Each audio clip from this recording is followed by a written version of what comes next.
안녕하세요. 저는 서울의 한 중견기업에서 근무하는 30대 후반의 남성입니다.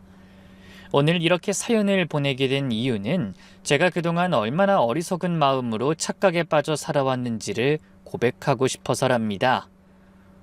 제 아내는 소위 말하는 짠순이 그 자체입니다. 잔돈에도 벌벌 떨고 외식은 특별한 날에만, 옷은 항상 할인할 때만 사는 사람이었죠. 그래서 저는 그런 아내에게 늘 불만이 많았습니다. 특히 가족들에게까지 인색한 모습을 보일 때면 더 속이 상했어요. 그런 제가 얼마 전 배신감에 치를 떠는 사건이 있었네요. 이 사건을 통해 인간에 대한 섣부른 판단이 얼마나 어리석은 일인가를 깨닫게 됐습니다. 그럼 여러분에게 제 사연이 좋은 교훈을 남기길 바라며 그날의 기막힌 이야기를 시작해 보겠습니다. 저는 매일 아침 6시에 일어나 출근 준비를 합니다. 아내는 그런 저에게 늘 딱 2가지 반찬이 된 도시락을 건네줬죠. 회사 구내식당이 있지만 한 끼에 7,000원이니 아내가 그마저 아까워 매일 도시락을 싸준 겁니다. 처음엔 동료들과 어울리지 못하는 게 서운했지만 이젠 익숙해졌습니다. 월급날이면 아내는 돈을 몽땅 가져가고 정확히 20만 원만 남겨둡니다. 그게 한 달을 버텨야 하는 제 용돈이거든요. 돈이 모자란다고 볼멘 소리라도 하면 아내의 레퍼토리는 항상 똑같았습니다. 자기야, 이게 다 우리 미래를 위한 일이잖아. 아이 갖기 전에 제대로 된 내 집 마련하려면 조금만 더 참자. 아내의 말을 듣고 저도 어쩔 수 없이 고개를 끄덕였어요. 3년째 같은 대사지만 우리의 꿈을 위해서라고 생각하니 견딜만 했습니다. 하지만 제 마음이 가장 불편한 건 고향에 방문할 때였어요. 아내는 항상 마트 전단지를 꼼꼼히 체크하고 할인 상품만 골라 담습니다. 어머니 생신 때도 마찬가지였네요. 여보, 엄마 생신인데 한우 정도는 사가자. 제가 조심스럽게 제안했지만 아내는 단호했습니다. 어머님도 검소한 분이시잖아. 호주산 소고기도 충분히 좋아하실 거야. 그리고 이거 봐. 흠집난 사과 30% 할인이래. 맛은 똑같은데 겉모양만 좀 그런 거야. 마트에서 아내가 고른 것들을 보며 한숨이 나왔습니다. 떨이 과일, 유통기한 임박 상품, 묶음 할인 제품들.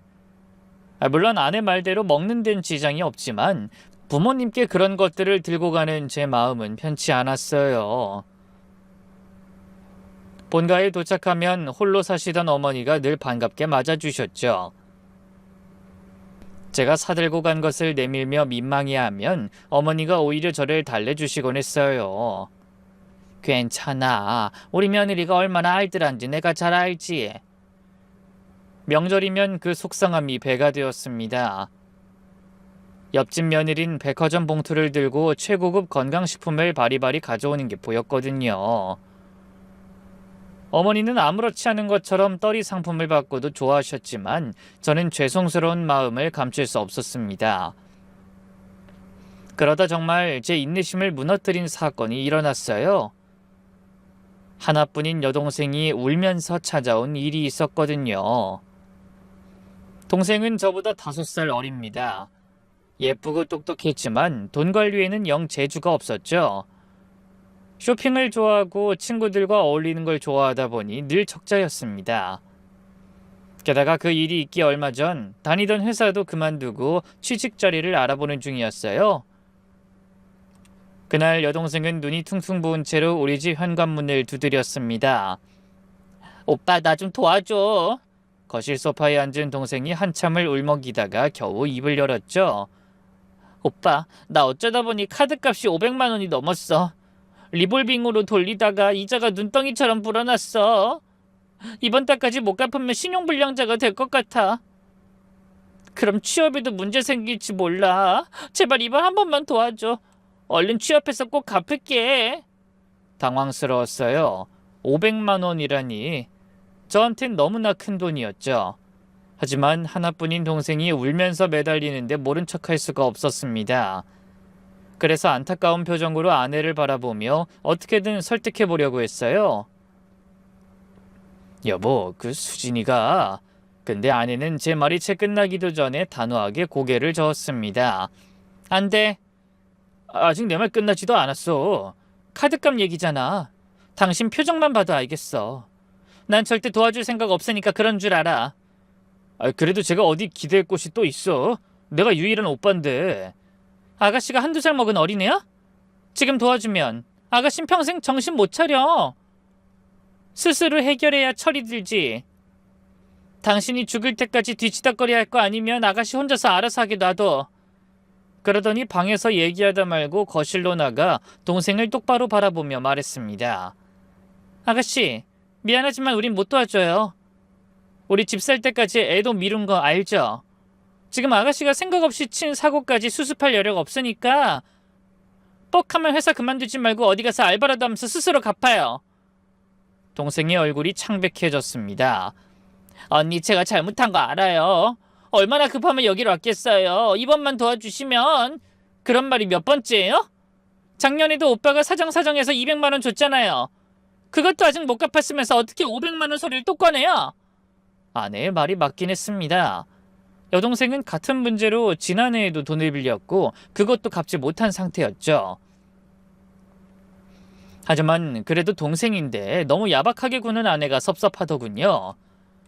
여보, 그래도 수진이가 신용불량자가 된다는데.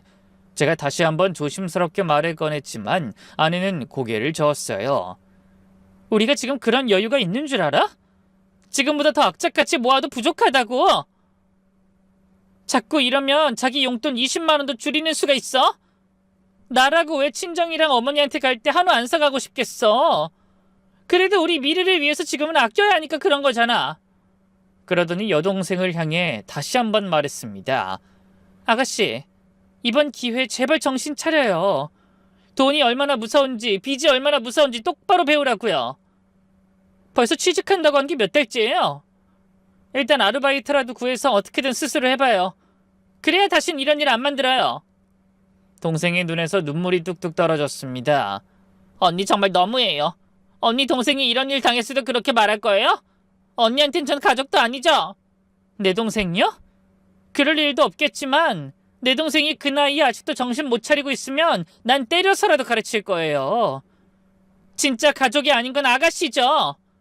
오빠 등골 빼먹으면서 미안한 줄도 모르는 게 무슨 가족이에요? 분위기가 싸늘해졌습니다. 저는 어찌할 바를 몰라 입술만 깨물었어요. 동생도 불쌍하고 아내 말도 맞고요. 아내의 단호한 표정을 보니 더 이상의 설득은 불가능해 보였습니다. 오빠, 동생이 마지막으로 절 바라봤지만 고개를 숙일 수밖에 없었네요. 수진아, 미안하다. 오빠도 그런 큰 돈은 없어. 미안해. 여동생은 천천히 일어나 현관으로 향했어요. 그 뒷모습이 너무나 초라해 보여 속이 상했습니다.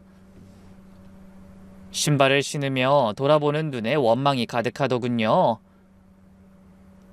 언닌 정말 냉정해요. 그렇게 악착같이 모아서 얼마나 재벌이 되는지 눈 똑바로 뜨고 지켜볼 거예요. 곧이어 현관문 닫히는 소리가 유난히 크게 들렸습니다. 저는 소파에 털썩 주저앉아 땅이 꺼져라 한숨을 쉬었어요. 자기, 내 동생한테 너무 심한 거 아니야? 심해? 내가 뭘? 자기가 너무 무른 거야. 아가씨 계속 저렇게 두면 평생 저 버릇 못 고치고 결혼해서도 남편이랑 문제 생길 거야. 무턱대고 도와주는 게 능사가 아니라고.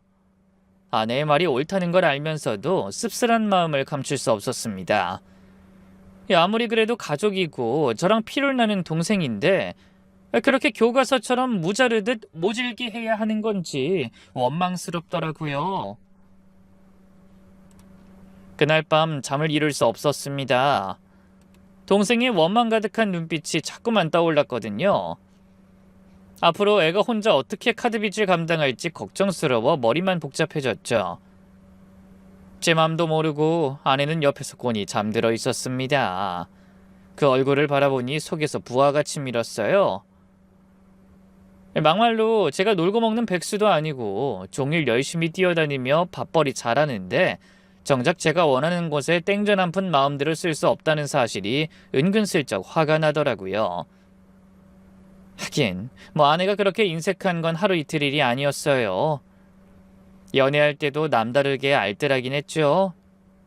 영화 보러 가자고 해도 안 가고 버티다가 시간이 지나 명절에 텔레비전에서 그 영화를 보여주며 신이 나서 전화했어요. 자기야 이것 봐. 조금만 기다리면 다 이렇게 텔레비전에서 틀어주잖아. 비싼 음식이나 분위기 좋은 레스토랑에도 가지 않았습니다. 난 스파게티를 왜 10,000원 넘게 주고 사 먹는지 이해가 안 가더라. 마트에서 이렇게 소스랑 면 사서 해 먹으면 똑같잖아. 냉장고 야채도 정리하고 얼마나 좋아? 그래서 저와 아내는 결혼 전에도 밖에서 사 먹는 대신 늘 제 자취방에서 음식을 만들어 먹곤 했어요. 그래도 연애할 때니 그것도 재미있다고 생각했죠. 하지만 결혼하고 나서도 변하긴커녕 더 심해지는 아내의 행태에 숨이 막힐 지경이었습니다. 솔직히 마음 한구석에 섭섭함이 자리 잡고 있는 것도 사실이었어요. 처가이는 어떤지 몰라도 시댁에는 너무 야박한 것 아닌가 그런 생각이 들었죠. 정말 내 집 마련을 위해서일까? 아니면 원래 시댁엔 관심이 없는 걸까? 이런 의구심이 들기도 했습니다. 하지만 그때까지만 해도 저는 아내를 믿으려 했어요. 결혼하고 3년간 함께 악착같이 모은 1억 넘는 돈이 통장에 차곡차곡 쌓여간다는 사실로 위안을 삼으려 한 겁니다. 며칠 후 동생이 걱정되는 마음에 전화를 걸어 카드값에 대해 물었어요. 결국 어떻게 돈을 구해 빚을 갚았다고 하더라고요. 보험에서 약관 대출도 받고 이모와 친척들에게까지 손을 벌린 모양이더군요. 멀쩡히 집안에 장남이 있는데 친척들이 어떻게 생각했을지 마음이 무거웠습니다. 회사에서도 일이 손에 잡히지 않았어요. 아이 김대리 또 멍 때리고 있어? 과장시험 준비는 잘 되고 있는 거야? 팀장님의 핀잔에 정신을 차렸습니다. 네 열심히 준비하고 있습니다. 열심히는 무슨 벌써 3번째 도전이잖아. 이번에도 떨어지면 정말 만년 대리 확정이야. 팀장님의 말씀이 가슴에 비수처럼 꽂혔습니다. 맞습니다. 벌써 3번째 도전이었죠. 동기 중에 계속 대리로 머물러 있던 건 저 하나였어요. 더 이상 물러설 곳이 없었죠. 퇴근 후 집에 돌아오니 아내가 저녁을 차리고 있었습니다. 콩나물국에 김치, 멸치볶음, 늘 먹는 소소한 밥상이었지만 그날따라 더 초라해 보여 저도 모르게 짜증이 났어요. 아내는 그런 제 마음을 전혀 모르는지 심드렁하게 물었습니다. 혹시 아가씨한테 또 연락 왔어? 카드값은 해결했나? 왜? 혹시 당신 모르게 또 돈 타령했을까봐? 걱정하지 마. 걔도 자존심이 있는 앤데 그딴 소리까지 듣고 또 연락하겠어? 보험에서 대출받고 이모들한테 빌려서 해결했대. 뭐? 이모님들한테까지? 그러니까 진작 정신 차리지. 아내의 말투에도 짜증이 묻어났고 저도 모르게 언성이 높아졌어요. 당신 너무한 거 아니야? 그래도 가족인데 좀 도와줄 수도 있는 거 아니냐고? 또 그 소리야? 그럴 여유가 어딨어. 우리도 빠듯하게 살고 있잖아. 빠듯해? 통장에 1억이 넘게 있는데? 멀쩡히 돈 놔두고 애 고생시키고 이모들한테까지 망신당하게 했어요. 속이 시원해? 그건 집 마련하려고 모은 돈이잖아. 그렇게 모아도 겨우 대출까지 받아야 변두리 작은 아파트라도 하나 살 수 있어. 그래서 악착같이 모은 건데 고작 이런 일로 그 돈에 손을 대자는 말이야? 고작 이런 일? 내 동생 일이 고작이라는 말이야? 당연하지. 아가씨가 뭐 벼슬이라도 했어? 아내의 목소리도 커졌습니다. 결국 저는 한숨을 쉬며 숟가락을 내려놨죠. 알았어, 그만하자. 더 하다간 큰 싸움 될 것 같다. 그날 밤도 저는 뒤척이며 잠을 이루지 못했어요. 아내의 말이 맞는 것도 알고 우리의 미래를 위한 것도 알지만 왜 그렇게 마음이 불편한지. 가족 간의 정이라는 게 돈으로만 계산할 수 있는 건 아니라는 생각이 들었죠. 정말 이렇게 사는 게 맞는 걸까? 갑자기 삶에 대한 의문이 밀려왔어요. 동생의 원망 가득한 눈빛도 계속 마음을 무겁게 짓누르고 있었죠. 창밖으로 보이는 달빛이 유난히 차갑게 느껴지는 밤이었습니다. 한 달 후, 저는 여전히 회사와 집을 오가며 똑같은 일상을 반복하고 있었어요. 과장 승진 시험이 코앞으로 다가왔지만 공부에 집중할 수가 없었죠. 만년 대리라는 별명이 따라다니는 게 서러워 기필코 승진하고 싶었는데 좀처럼 마음을 잡을 수가 없었어요. 아내와의 사이도 겉으론 평범해 보였지만 마음 한구석에는 여전히 응어리가 남아 있었습니다. 그러던 어느 주말, 점심을 먹고 손톱을 깎으려고 집안 이곳저곳을 살펴봤어요. 항상 같은 곳에 두던 손톱깎이가 그날따라 보이지 않더라고요. 이게 어디로 사라진 거야? 거실 서랍장을 찾아보다 방으로 들어와 아내의 화장대 서랍을 뒤졌어요. 그러다 가지런히 놓여있는 통장 뭉치를 발견했죠. 아, 통장이 여기 있었구나. 저는 반사적으로 통장을 향해 손을 뻗었습니다. 늘 아내가 알아서 관리하고 있어 대체 얼마나 어떻게 쌓여가는지 정확한 금액은 모르고 있었거든요. 그래서 궁금한 마음에 적금이 잘 들어가고 있는지 확인해 보려고 했죠. 그런데 통장 마지막 줄에 찍힌 글자를 보고 깜짝 놀랄 수밖에 없었습니다. 중도 해지라는 활자 옆으로 정확히 잔액이 0이라고 표시되어 있었던 겁니다. 이게 뭐지? 눈을 비비고 다시 확인해도 마찬가지였어요. 심장이 쿵쾅거리기 시작했습니다. 손이 떨려서 통장을 놓칠 뻔했지만 간신히 정신을 차리고 다른 통장을 확인해 봤어요. 혹시나 금리가 더 좋은 상품이 있어 해지하고 통장을 옮긴 걸 수도 있다는 생각이 들었거든요. 그러다 더 충격적인 사실을 알게 됐습니다. 얼마 전 우리 부부가 피땀 흘려 모은 전 재산이 해지되어 장모님의 계좌로 송금된 것을 확인한 겁니다. 자그마치 1억이었어요. 송금받은 사람은 틀림없이 장모님이었습니다. 도저히 인정할 수 없는 현실이라 몇 번이고 다시 확인했지만 변하는 건 없었어요. 이게 무슨 일이야? 저도 모르게 중얼거렸습니다. 머릿속이 하얘지고 앞이 캄캄해지는 기분이더군요. 이 여자가 나 몰래 우리 돈을 지금까지 이렇게 관리한 거야? 우라통이 치밀었습니다. 당장 아내에게 달려가 따지고 싶었지만 친구들을 만난다며 집을 비운 상태였어요. 그래서 심호흡하며 생각을 정리했습니다. 그때 문득 얼마 전 아내가 했던 말이 떠올랐어요. 내 동생 결혼 준비 중이래. 신혼집 마련하려고 판교에 새 아파트 보러 다닌다더라? 그래? 잘 됐네. 처남은 좀 여유가 있나 봐. 판교 집값이 보통이 아닐 텐데. 그땐 그냥 지나가는 이야기로 흘려들었습니다. 처남이 결혼하는구나. 잘 됐네. 정도로만 생각했죠. 그런데 돈이 장모님에게 들어간 걸 알고 설마 그 신혼집 우리 돈으로? 하는 의심이 들었습니다. 생각이 거기까지 미치자 온몸에 열이 올랐어요. 얼굴이 벌겋게 달아올랐고 이마엔 식은땀이 맺혔습니다. 판교에 아파트를 마련하다니 그쪽 아파트 시세가 어느 정도인지 저도 대충은 알고 있었죠. 처남이 대기업에 다니는 것도 아니고 평범한 중소기업 말단 직원인데 어떻게 그런 돈이 있을지 의문이 들었네요. 우리 돈이구나. 틀림없어. 우리 돈으로 처남 신혼집을 마련하려는 거야. 저는 주먹을 꽉 쥐었습니다. 손톱이 손바닥을 파고들 정도로 세게 쥐었지만 아픔도 느껴지지 않았어요. 제 동생이 카드값 500만 원 때문에 울고 매달릴 때 아내가 얼마나 차갑게 거절했는지 생생하게 떠올랐죠. 스스로 해결해야 철이 든다며 우리 애를 매몰차게 내쳐놓고서 자기 동생 집 사는 데는 1억을 턱하니 내주다니. 시댁엔 떨이 과일만 사가면서 처가인 억대 돈을 퍼준다고?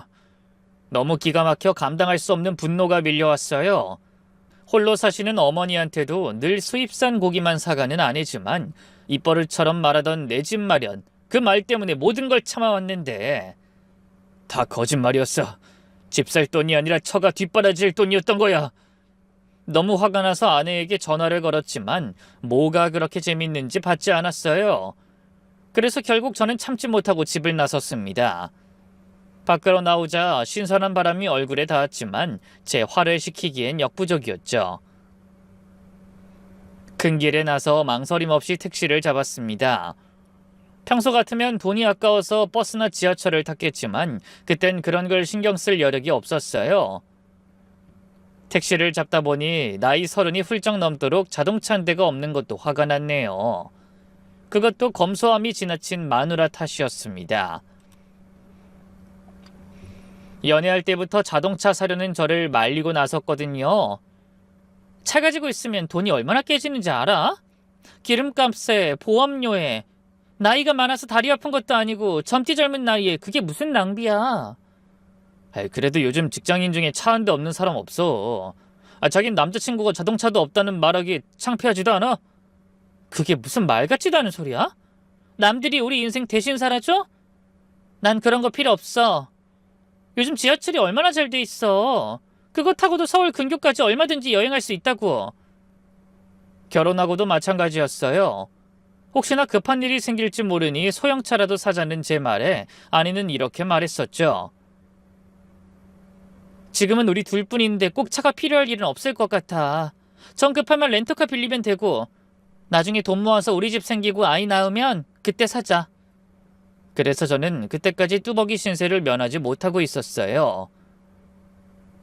어디로 모실까요? 생각에 잠겨있던 저를 향해 택시기사가 물었습니다. 그제야 정신을 차린 저는 급하게 대답했죠. 죄송합니다. 후암동으로 가주세요. 그러고는 처가의 위치를 설명했어요. 택시가 출발하자 주머니에서 통장을 꺼내 다시 한번 거래 내역을 확인했습니다. 역시나 1억이 장모님의 계좌로 들어간 사실은 변함없었어요. 지난 3년간 매일 도시락을 싸들고 출근하던 제 모습이 떠올라 한숨이 났죠. 점심값 아끼려고 구내식당도 가지 않고 커피 한 잔 사 마시는 것도 아까워서 회사 휴게실에 믹스커피로 버텼습니다. 구두가 닳아서 밑창이 떨어져도 아내가 순간 접착제로 붙여주며 반년은 더 신을 수 있다고 호언장담했었죠. 겨울 코트도 결혼하기 전 입던 것을 5년째 입고 있었어요. 가끔은 그런 생활이 우울하고 스스로 자괴감이 들 때도 많았습니다. 그래도 그 모든 게 다 우리의 미래를 위한 일이라고 생각해서 참았어요. 아내도 나름대로 절약하고 있다고 믿었거든요. 맞벌이라 피곤할 텐데 외식도 안 하고 꼭 집에서 밥을 했고 옷도 안 사고 화장품도 아껴 쓰는 아내를 보며 우리의 앞날을 위해 불평하지 말자고 생각했습니다. 그런데 그런 저의 노력이 모두 헛짓거리였다는 생각이 들었어요. 어렵게 아낀 돈을 처남 결혼자금으로 주기 위해 그 고생을 했다는 생각이 들자 참을 수 없는 배신감과 울분이 터져나왔죠. 화가 너무 치밀어 올라 택시가 달리는 동안에도 몇 번이나 주먹을 불끈 쥐었어요. 그렇게 미친 듯이 화가 나는 건 단순히 돈을 처가해줘서가 아니었습니다. 제 생활을 포기해가며 함께 모은 돈을 아내가 저에게 상의 한마디 없이 마음대로 써버렸다는 게 용서되지 않은 겁니다. 이혼이다. 이건 정말 이혼감이야. 극단적인 생각까지 들었습니다. 돈 문제를 떠나서 절 완전히 무시한 처사가 너무나 괘씸했거든요. 부부라면 그런 큰 돈을 쓸 때 상의해야 하는 게 당연하다고 생각했으니까요. 어느새 택시가 처가 근처에 도착했습니다. 감사합니다, 기사님. 여기서 내려주세요. 요금을 내고 택시에서 내려 무거운 마음으로 처가로 향했어요. 걸으면서 무슨 말부터 해야 할지 생각해 보려 했지만 머리가 복잡해 이성적인 판단이 되지 않았습니다. 그렇게 분노에 몸을 떨며 걷다 보니 익숙한 풍경이 눈에 들어왔어요. 조용한 골목 안 처가의 대문이 보이더군요. 그 집에 처음 발을 들였을 때가 떠올랐죠. 장모님이 반갑게 맞아주시며 제 손을 덥석 잡으셨습니다. 우리 딸 잘 부탁하네. 환하게 웃는 장모님을 보며 환영받는 것 같아 행복했어요. 하지만 돌아보니 저를 그저 돈줄로 생각하고 있었던 것 같아 마음이 착잡했습니다. 대문 앞에 도착해 초인종을 누를까 하다가 슬쩍 밀어보니 문이 스르륵 열리더라고요. 그래서 있는 힘껏 대문을 열어젖히며 안으로 들어갔어요. 그때 마당을 건너 거실 창문으로 장모님의 모습이 보이더군요. 뭐가 그렇게 좋으신지 만면에 웃음을 가득 머금고 누군가를 향해 웃고 계셨죠. 그 모습을 보니 갑자기 욱하더라고요. 저는 처가와 아내 때문에 지옥 같은 마음을 안고 찾아왔는데 정작 장모님은 너무나 즐거운 표정이라 화가 났어요. 그래서 신발도 제대로 벗지 않고 거실로 뛰어들어가며 소리쳤습니다. 장모님, 어떻게 그러실 수 있어요? 제 목소리가 집안에 쩌렁쩌렁 울려 퍼졌죠. 처가에 오면 늘 깍듯하게 인사했는데 그날은 완전히 이성을 잃어 소리를 질러버린 겁니다. 거실 소파에 앉아 계시던 장모님이 깜짝 놀라 벌떡 일어나셨습니다. 들고 있던 리모컨을 떨어뜨리실 만큼 놀라신 것 같더군요. 아니, 자네가 연락도 없이 여긴 무슨 일로 왔나? 우리 돈 1억 왜 가져가셨어요? 아무리 딸이 경제권을 잡고 있다고 해도 저한테 한마디라도 상의를 하셨어야 하는 거 아니에요? 저는 목청껏 소리쳤고 예의고 뭐고 생각지도 못하는 상태였습니다. 지난 3년간 궁상 떨며 쌓여온 서러움과 분노가 한꺼번에 폭발한 겁니다. 그 돈 처남 결혼 비용으로 보태신 거 맞죠? 판교에 아파트 샀다면서요? 우리가 3년 동안 죽어라 모은 돈을 어떻게 한마디 상의도 없이 그렇게 쓰실 수가 있어요? 아니, 자네 왜 이렇게 흥분했나? 잠깐 진정 좀 하고. 제가 지금 진정하게 됐어요? 마누라고 장모님이고 절 우습게 생각하는데.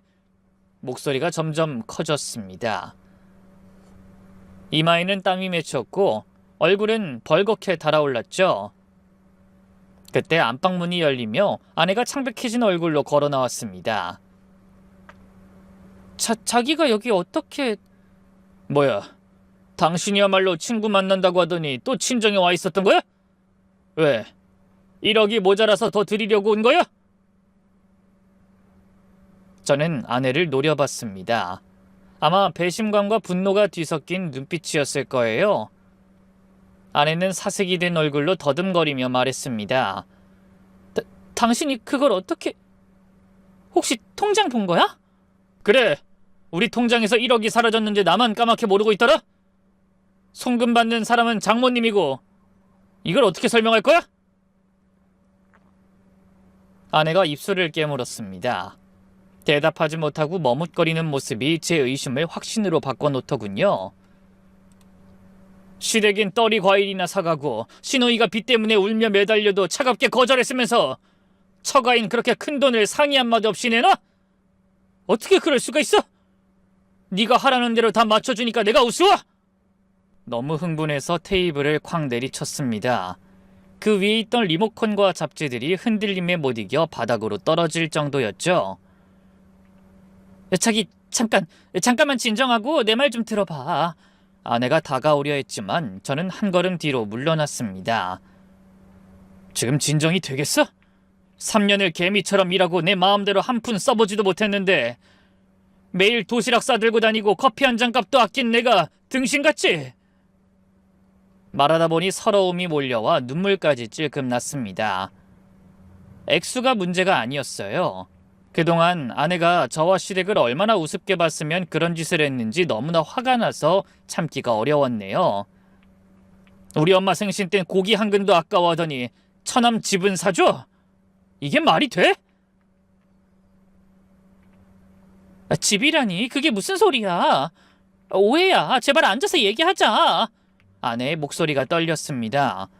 눈가가 붉어지는 게 보였지만 동정심이 들진 않았어요. 오해? 뭐가 오해야? 통장에서 1억이 사라진 게 오해야? 장모님 계좌로 이체된 게 오해냐고? 그때 부엌에서 누군가 나오더군요.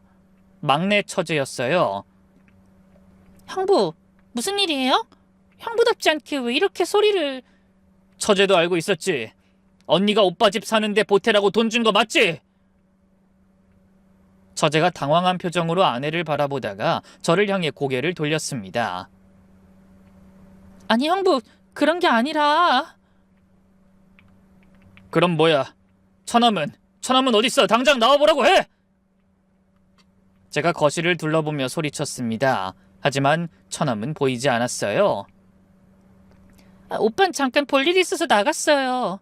그리고 결혼 준비로 집에 손 벌린 거 없어요. 다 오해라고요.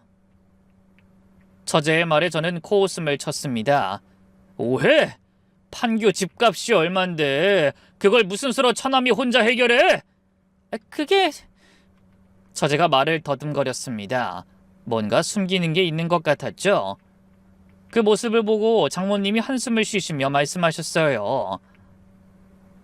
일단 앉아. 흥분하지 말고. 아니요. 지금 맘 편하게 앉을 정신 아닙니다. 그때였습니다. 방문 열리는 소리가 들리더군요. 외출했다던 처남이 나오는 게 틀림없다고 생각했죠. 외출했다더니 방에 숨어 있었구만. 내가 직접 따져 물어야겠어. 그래서 소리가 나는 쪽으로 고개를 돌리다 그만 기절할 듯이 놀라고 말았어요. 방에서 나오는 사람이 다름 아닌 제 어머니였기 때문입니다. 엄마? 너무 놀라서 목소리가 떨렸습니다. 분명 고향집에 계셔야 할 어머니가 왜 처가에 계시는지 영문을 모르겠더라고요. 그것도 한눈에 봐도 야위고 창백한 얼굴로 말이죠. 어머니가 나오자 아내가 얼른 부축해서 거실 소파에 앉혀드렸어요. 평소에 그 건강하고 활기차던 모습은 온데간데 없고 몇 달 사이에 10년은 늙으신 것 같았습니다. 예, 소리 지르지 마라. 어머니의 목소리는 너무나 약하고 숨을 쉬는 것조차 힘겨워 보이셨어요. 엄마가 왜 우리 처가에... 언제부터... 저는 말을 잇지 못했습니다. 머릿속이 하얘졌어요. 조금 전까지의 분노가 순식간에 사라지고 혼란만 남았습니다. 장모님은 걱정스러운 눈길로 저희 어머니를 바라보며 무릎 담요를 찾아 덮어주셨어요. 그 손길이 너무나 정성스러워 더욱 혼란스러웠습니다. 아이고, 좀 주무셔야 하는데 큰 소리 나서 놀라셨죠? 그때 아내가 제 팔을 잡아당기며 말했어요. 자기야, 앉아. 어머니 놀라시면 안 되니까 제발 소리 좀 그만 지르고 앉으라고. 이번엔 저항하지 못하고 비틀거리며 의자에 앉았습니다. 하지만 눈은 계속 어머니를 향해 있었죠. 믿을 수 없는 광경에 말문이 막혔습니다. 어머니는 소파에 앉은 채로 한숨을 길게 내쉬셨습니다. 그러고는 테이블 위에 놓인 물컵을 향해 손을 뻗으셨는데 그 손이 미세하게 떨리는 게 보이더군요. 장모님이 재빨리 물컵을 들어 어머니께 건네셨습니다. 사돈, 천천히 드세요. 급하게 드시면 안 돼요. 도대체 그게 무슨 상황인지 어안이 벙벙하고 답답했어요. 아내도 한숨을 쉬더니 제 곁으로 다가와 앉더군요. 그런데 그때 아내의 움직임을 바라보다 테이블 위에 수북하게 놓인 약봉지들이 눈에 들어왔어요. 그래서 무심코 그 봉지를 집어들다 옆에 놓인 종이 한 장에도 눈길이 갔습니다. 종이에는 분명 암센터 외래 예약증이라는 말과 함께 저희 어머니의 이름이 적혀 있었어요. 암센터? 심장이 쿵 하고 내려앉았습니다. 왜 어머니가 그런 곳에 예약을 한 건지 선뜻 이해가 되지 않았어요. 암센터라니? 우리 엄마가 왜 저런 곳을 예약하셨어?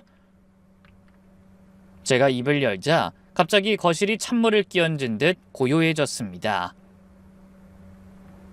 저는 답답한 마음에 약봉지를 뒤적거리며 무슨 상황인지 알아보려고 했어요. 그 순간 약봉지 아래 깔려있던 서류 한 장이 모습을 드러냈습니다. 중입자 치료 안내문.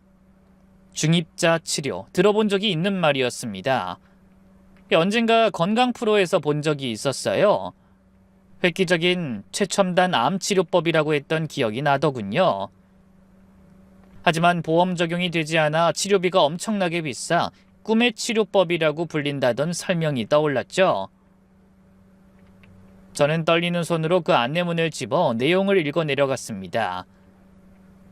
치료 원리, 치료 기간, 부작용, 그리고 마지막에 적힌 치료 비용에서 눈길이 멈췄어요.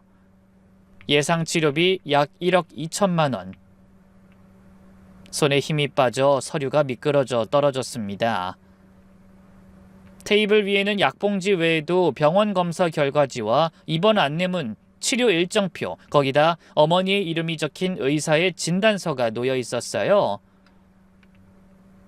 손을 부들부들 떨며 진단서를 확인하다 고개를 들어 아내와 어머니 그리고 장모님을 둘러봤습니다. 엄마가 폐암이라고? 어머니는 고개를 숙이고 계셨고 아내와 장모님은 눈물을 흘리고 계셨어요. 언제부터 아프신 거예요? 석 달 전에 진단받았어. 어머니의 목소리는 너무 작고 기침이 심해 간신히 알아들을 수 있었죠. 석 달이요? 아니, 석 달이나 됐는데 왜 저한텐 말씀 안 하셨어요? 저는 목소리가 떨리고 눈앞이 흐려지며 눈물이 차올랐어요. 힘들어하는 어머니 대신 아내가 답했습니다. 자기 승진 시험 준비한다고 어머니가 절대 말하지 말라고 하셨어. 뭐? 지금 승진이 문제야? 엄마가 이렇게 아픈데 그깟 승진이 뭐라고? 저는 갑자기 울컥해 언성을 높이며 말했어요. 하지만 조금 전의 감정과는 전혀 다른 감정이었죠. 죄책감, 미안함, 그리고 두려움이 뒤섞인 절규였습니다. 눈을 들어 다시 중입자 치료 안내문을 보고 제가 본 통장을 떠올렸어요. 자기 그럼 혹시 적금 해지해서 송금한 그 돈이... 제가 아내를 바라보며 묻자 눈물을 흘리던 아내가 대답했습니다. 미안해 자기야. 상의했어야 하는 건데 어머니가 너무 말리셔서... 자기가 알게 돼서 승진시험 못 볼까봐 너무 걱정을 하셨어. 당사자 마음이 편해야 치료도 잘 되는 건데 어머니가 마음 불편하시면 안 되잖아. 아내의 목소리가 울먹임으로 끊겼습니다. 저는 그 자리에 망부석처럼 앉아 있었어요. 머릿속이 텅 비어버린 것 같았습니다. 제가 얼마나 큰 착각을 하고 있었는지, 얼마나 어리석었는지 깨달았지만 이미 저지른 실수를 돌이킬 수는 없었죠. 거실엔 무거운 침묵이 내려앉았습니다. 어머니의 기쁜 숨소리와 아내의 흐느낌만이 조용히 실내를 채웠어요. 그렇게 얼마간의 시간이 흐른 뒤 아내가 힘겹게 입을 열었습니다. 처음엔 나도 몰랐어. 어머니가 철저히 숨기셨거든. 혼자 몰래 서울을 오가며 병원에 다니셨나 봐. 그러다 2달 전에 우연히 알게 됐어. 우연히? 막내가 대학병원에 친구 병문안 갔다가 어머니가 암센터에 계신 걸 보게 된 거야. 그래서 놀라서 나한테 전화를 했더라고. 저는 고개를 들어 막내 처제를 바라봤습니다. 처제가 눈시울을 붉힌 채 보고 말했어요. 죄송해요 형부. 형부한테도 전화하려 했는데 사돈 어르신이 절대 안 된다고 말리셔서. 근데 아무리 생각해도 누군가는 알아야 할 것 같더라고요. 그래서 언니한테만 연락했어요. 처제의 말이 끝나자 이번엔 아내의 떨리는 목소리가 들렸습니다. 처음엔 믿을 수 없었어. 어머닌 담배도 안 피우시고 늘 건강하셨잖아. 근데 왜 하필 우리 어머니한테 이런 일이 생겼나 싶더라고. 그때 장모님이 말씀하셨어요. 여자들은 요리를 많이 하니까 그 연기도 무시 못한다고 하더라. 그리고 요즘은 미세먼지나 여러 환경적 요인으로 비흡연자도 폐암에 많이 걸리나 봐. 내가 사돈이랑 병원에 같이 다니면서 의사한테 들었다. 저는 장모님을 바라봤어요. 병원에 다니시다뇨? 장모님이요? 그러자 아내가 말했습니다. 난 회사 다녀야 하니까 어머니를 매일 돌봐드리기가 힘들었어. 그래서 우리 엄마가 어머니랑 같이 병원 다니셨어. 그 말을 가만히 듣고 계시던 어머니가 조용히 말씀하셨죠. 사돈이 나 때문에 고생 많이 하고 계시지. 제가 장남인데 왜 말씀을 안 하셨어요? 어떻게 이렇게 까맣게 모르도록... 어머니는 겨우 고개를 들어 저를 보셨습니다. 눈가에 눈물이 고여 있었죠. 이번엔 너도 준비 잘해서 꼭 승진해야지. 엄마 때문에 그 기회를 또 날리면 어떡하니? 새아기 보기도 그렇고 너도 얼른 승진해서 과장 달아야지. 벌써 몇 년째 대리잖아. 그게 뭐가 중요해요? 엄마 목숨보다 승진이 더 중요해요? 저는 괜히 민망하고 스스로가 한심하게 느껴져 목소리를 높였습니다. 그러자 아내가 저를 말리듯 손을 잡았어요. 그러지 마. 누구보다 힘든 건 어머님이셔. 혼자 시골에서 얼마나 놀라셨겠어. 우리 걱정할까봐 말씀도 못하시고 비용 걱정 때문에 제대로 치료받을 생각도 안 하고 계셨어. 아내가 잠시 말을 멈추고 눈물을 닦았습니다. 그래서 내가 거의 억지로 치료받으시게 했어. 의사 선생님이 그러시더라. 아직 희망이 있다고. 특히 중입자 치료라는 최신 치료법이 있는데 일반 방사선 치료보다 효과가 훨씬 좋고 부작용도 적다고. 저는 얼른 핸드폰으로 중입자 치료에 대한 설명을 찾아봤어요. 기존 치료와는 다르게 암세포만 정확히 타격해 부작용은 적고 놀라운 효과를 낸다고 쓰여 있더군요. 제가 어렴풋이 알고 있던 내용 그대로였죠. 아내가 한숨을 쉬며 말을 이어갔어요. 하지만 문제는 비용이었어. 1억이 넘는 치료 비용. 어머닌 당연히 거부하셨지. 그렇게 큰 돈을 쓰면서까지 자식한테 부담을 줄 수 없다고 하시더라. 그때 가만히 듣고 계시던 어머니가 힘겹게 말씀하셨습니다. 너희가 집 사려고 결혼하고 얼마나 허리띠를 졸라맸는지 내가 뻔히 아는데 나 때문에 그렇게 큰 돈을 날릴 순 없었어. 저는 원망 어린 목소리로 소리쳤어요. 엄마, 돈이 뭐가 중요해? 중요하지. 능력이 없어서 아들 결혼할 때 뭐 하나 제대로 보태주지도 못했는데 이런 부담까지 주면서 살고 싶진 않다. 그 말을 하다 또 기침하며 괴로워하셨죠. 옆에서 그 모습을 지켜보던 장모님이 재빨리 물을 가져다 드렸습니다. 행동이 빠르고 익숙해 보이더군요. 힘들어하시는 어머니 대신에 아내가 다시 얘기를 시작했어요. 어머니가 계속 거부하셔서 정말 설득하기 힘들었어. 그래서 엄마가 많이 도와주셨어. 내가 너무 걱정하니까 엄마가 직접 시골로 내려가서 어머니 설득하셨거든. 하나뿐인 사위 가슴에 대못 박지 마시고 제발 마음 돌려달라고. 그래서 오빠가 주말에 시간 내서 어머니 모셔왔어. 막내랑 우리 엄마가 돌아가면서 돌봐드리고 바쁜 나 대신에 병원에도 모셔가고 그러면서 여기서 머물고 계셔. 저는 놀란 눈으로 장모님을 바라봤습니다. 장모님이 시골까지 가셨다고?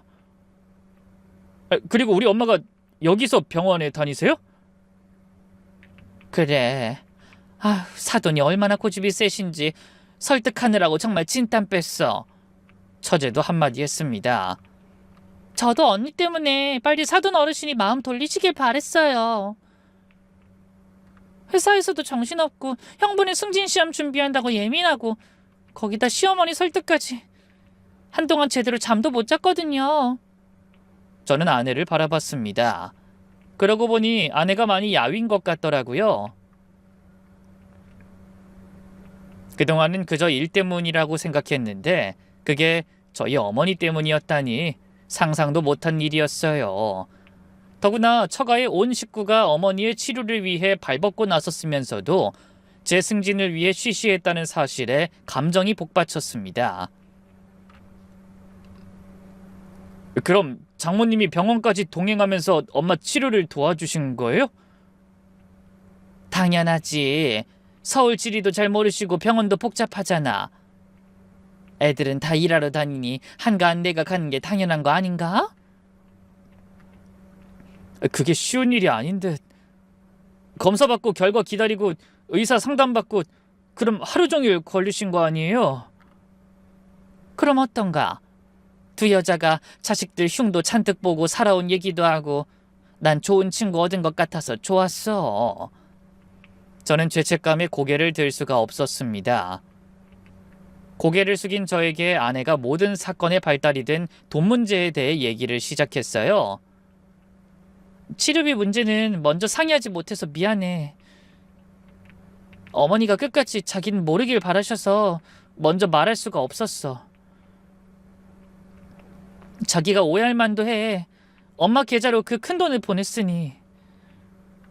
근데 어머니랑 주로 병원에 다니시는 게 우리 엄마니까 그리로 보내게 된 거야. 자기 승진 시험 끝나면 그때 얘기하려고 했는데 이렇게 들켜버릴 줄 몰랐어. 아니야. 그런 말 하지 마. 내가 진짜 미안해. 난 아무것도 모르고 속 좁고 배은망덕한 소리나 짓거리고. 뭐라고 해야 할지 모르겠다. 나중에 알고 보니 아내가 모아둔 돈으로 2천만 원 가량이 부족해 그 돈은 장모님이 노후를 위해 들어두신 예금을 깨서 마련했다고 하더군요. 그러면서 생색 한마디 내지 않고 조용히 사돈을 돕고 계셨던 겁니다. 저는 떨리는 목소리로 말했어요. 장모님, 정말 감사합니다. 이렇게 못난 저를 위해서. 아유, 그런 말 하지 말게. 서로 차식을 나누면 가족인 거지. 가족이 아픈데 그깟 돈이 뭐가 중요하다고 그래? 자네는 내가 아프면 돈 때문에 치료받지 말라고 할 텐가? 저는 너무 면목이 없어서 아무 말도 할 수가 없었어요. 그러자 아내가 다시 입을 열었죠. 사실 아가씨가 찾아왔을 때 한창 어머니 때문에 정신없을 때야. 나도 도와주곤 싶었지만 당장 어머니 치료비가 급했고 어머니도 편찮으신데 아가씨가 제발 정신 차렸으면 했어. 저는 아무 말도 없이 고개를 끄덕였습니다. 아내 말이 맞았어요. 편하게 저희 도움을 받았다면 동생은 또 별로 느끼는 것도 없이 같은 말을 반복했을 겁니다. 그래서 더 차갑게 거절할 수밖에 없었어. 미안해. 아가씨한테도 미안하고 자기한테도 미안하고.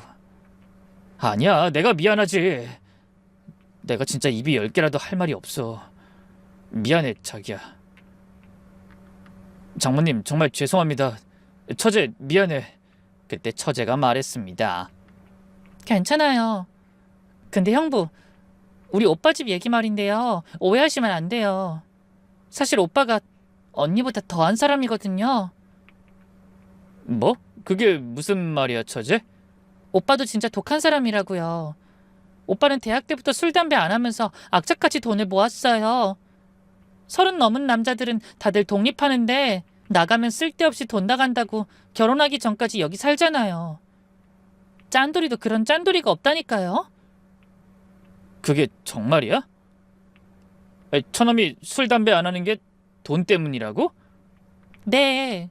그래서 연애도 결혼도 못할 줄 알았는데 어떻게 똑같은 여자를 만났더라니까요. 둘이 떡볶이만 먹으면서 연애해서 3억이나 모은 거 있죠? 그 돈에 대출금 보태서 전세로 신혼집 들어가는 거예요. 둘이 5년 만에 그 동네 아파트를 사는 게 목표래요. 아우, 또 얼마나 아끼려고. 우리 언닌 거기에 비하면 완전 양반이라니까요. 처제의 말을 듣고 부끄러움에 얼굴이 달아올랐어요. 제가 얼마나 못난 생각을 했는지 뼈저리게 깨닫게 됐죠. 처남도 열심히 살았구나. 그럼요. 우리 집안이 다 그래요. 돌아가신 아버지가 함부로 불도 못 켜게 하시는 구두쇠였거든요. 처제의 말에 장모님이 웃으셨습니다. 아휴, 자네 장인을 생각하면 난 아직도 자다가 벌떡벌떡 일어나. 얼마나 쥐어짜는지 휴지 한 칸이라도 함부로 쓰면 불호령이 떨어졌지. 근데 애들이 그걸 고스란히 물려받을 줄 누가 알았겠어. 저는 아내를 바라봤습니다. 아내도 그렇게 자라 근검절약에 길들여진 사람이었던 거예요. 그런 아내가 시어머니를 위해 전 재산이나 다름없는 돈을 내놓고 장모님의 도움까지 받았다니 가슴이 먹먹하고 눈물이 흘러 체면이고 뭐고 신경 쓸 겨를이 없었어요. 얘기를 듣다 말고 저희 어머니가 아내의 손을 잡으셨습니다. 아가야, 정말 고맙다. 내가 이 은혜를 어떻게 갚아야 할지 그 생각만 하면. 은혜는요, 무슨 그런 말씀을 하세요. 돈이야 또 모으면 되죠. 저 모르세요? 돈 모으는 게 세상에서 제일 쉬운 여자잖아요. 어머니는 아무 걱정하지 마시고 제발 치료만 잘 받으세요. 저 본전 생각나지 않도록요. 아내의 말에 어머니가 눈물을 흘리다 말고 웃으셨습니다. 장모님과 처제도 눈시울을 붉히다 따라 웃었죠. 그날 저는 결국 장모님 앞에, 아내 앞에, 그리고 처제 앞에 무릎을 꿇고 고개 숙였습니다. 정말 죄송합니다. 섣불리 말도 안 되는 생각으로 제가 은혜도 모르는 소리를 짓거렸어요. 장모님 앞에서 소리까지 지르다니 미쳤었나 봐요. 앞으로 살면서 이 빚 두고두고 갚겠습니다. 목소리가 떨리고 눈물이 볼을 타고 흘러내렸습니다. 장모님이 민망한 듯이 말씀하셨죠. 아유, 이 사람이 왜 이러나. 충분히 오해할 수 있는 상황이었지. 내가 우리 딸을 모르나? 얼마나 소금처럼 짜게 굴었는지 안 봐도 뻔하지. 그렇게 모은 돈을 장모한테 전부 보냈다는데 어떻게 제정신이 아닐 수가 있었겠어. 사과는 충분히 했으니 이제 그만하고 어서 일어나게. 자기야, 제발 일어나. 아내도 제 팔을 잡아당기며 말렸어요. 여보, 미안해. 정말 미안해. 이런 나를 위해서 당신이 얼마나 큰 결심을 했는지 너무 잘 알아. 괜찮다니까 그러네. 당신은 아무 걱정하지 말고 정말 가족들한테 미안하거든 시험이나 잘 봐. 부담 주지 않으려 했는데 이왕 이렇게 된 거 그 소원이라도 좀 들어줘. 나도 대리 부인 말고 과장 사모님 좀 되고 싶다고. 그런 아내의 말을 듣고 저희 어머니도 희미하게 웃으며 말씀하셨어요. 그래, 우리가 무슨 복으로 이렇게 좋은 가족을 맡게 됐는지 모르겠다. 평생 고맙게 생각하고 최선을 다해서 살자. 네, 엄마. 저 진짜 열심히 할게요. 그날 저녁, 일을 마치고 들어온 처남까지 우리는 모두 함께 저녁을 먹었습니다. 장모님이 정성스럽게 차려주신 밥상이었죠. 어머니를 위해 환자식까지 직접 준비하셨더라고요. 사돈, 이거 드셔보세요.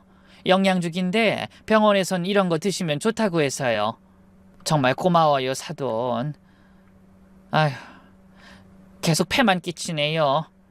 폐는 무슨, 가족한테 그런 말씀 하시는 거 아니라니까요. 가족, 그 단어가 새롭게 다가왔습니다. 전 그때까지 처가와 제 본가를 구분하고 네 편 내 편을 나누며 살았는데 알고 보니 처가 식구들은 이미 저희를 가족으로 인정하며 아끼고 있었던 겁니다. 그로부터 얼마 뒤 어머니는 중입자 치료를 무사히 마치고 건강을 회복하셨어요. 상태가 얼마나 양호한지 처남의 결혼식에까지 참석하실 수 있게 되셨죠. 이 모든 소식을 듣게 된 제 여동생은 집으로 달려와 아내 앞에 무릎 꿇고 눈물을 펑펑 쏟았습니다.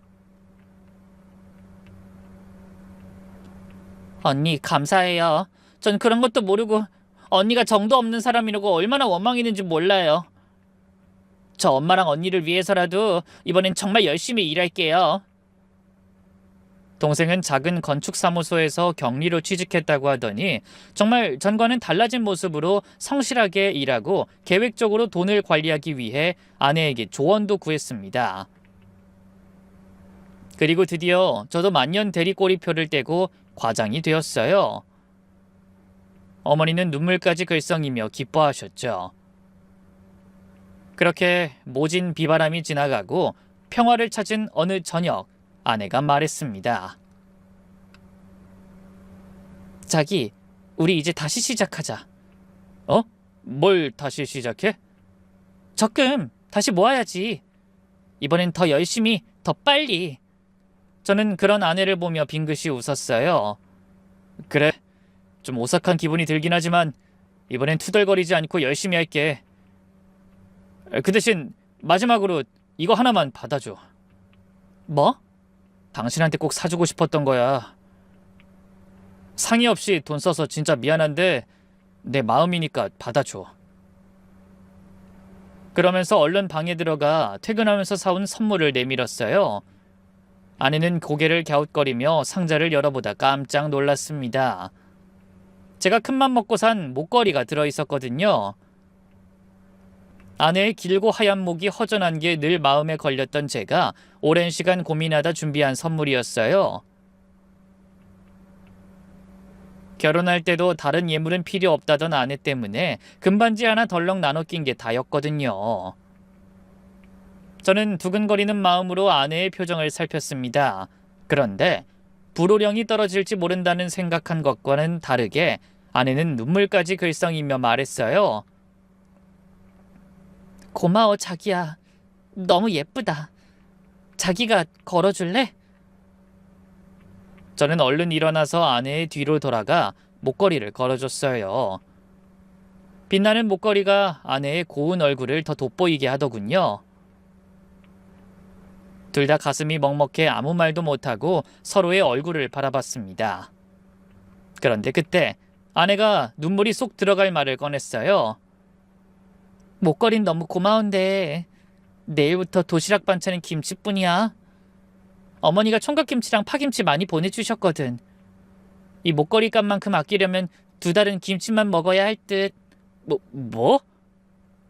아내의 말에 어이가 없어 웃어버렸습니다. 그리고 오늘도 저는 김치뿐인 도시락을 들고 출근했네요. 하지만 감사한 마음으로 기쁘게 점심시간을 기다립니다. 현명하고 고마운 아내 덕에 어머니가 직접 만들어주신 김치를 먹을 수 있다는 게 얼마나 감사한 일인지 너무나 잘 알고 있으니까요. 비록 아직도 아내와 저의 꿈은 이루어지지 못했지만 전 이미 충분히 부자입니다. 가족이라는 세상에서 가장 큰 재산을 가지고 있으니까요. 부디 제 사연을 들은 여러분도 세상 무엇보다 소중한 가족의 의미를 되새기는 하루 보내시길 바라며 저는 이만 인사드리겠습니다. 건강하고 행복한 하루 보내세요. 감사합니다.